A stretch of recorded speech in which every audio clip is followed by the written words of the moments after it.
À la page des sports, du foot avec OL Nantes, c'est le dernier match de la saison à domicile pour les Lyonnais et c'est demain. Les Lyonnais qui n'ont plus rien à jouer, la saison a été très compliquée pour l'OL qui va finir dans le ventre mou du classement, sans place européenne pour l'an prochain. Une saison difficile, chaotique, bien loin de celle d'il y a 20 ans où le club remportait son premier titre de champion de France. Les joueurs de cette époque nous ont confié leurs sentiments sur cette OL d'aujourd'hui.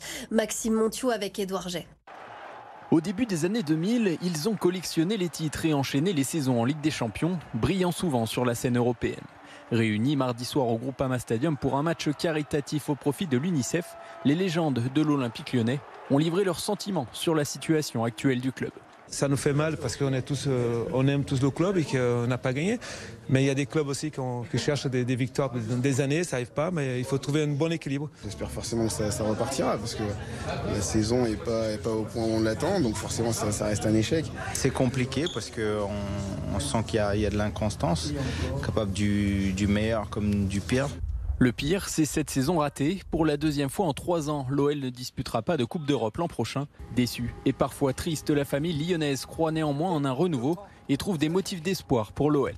Il y a des bonnes choses qui sont faites et il y a d'autres qui vont être faites. Je pense qu'il faut chercher les bonnes solutions et ça va venir, je suis confiant que ça va venir rapidement. Certains ont même profité des micros tendus pour livrer quelques conseils à leur ancien club. La stabilité aussi a toujours été la clé de la réussite et du succès de l'Olympique lyonnais. Donc, pour l'instant, il y a une stabilité à la tête avec le président et j'espère qu'il y aura une stabilité au management aussi.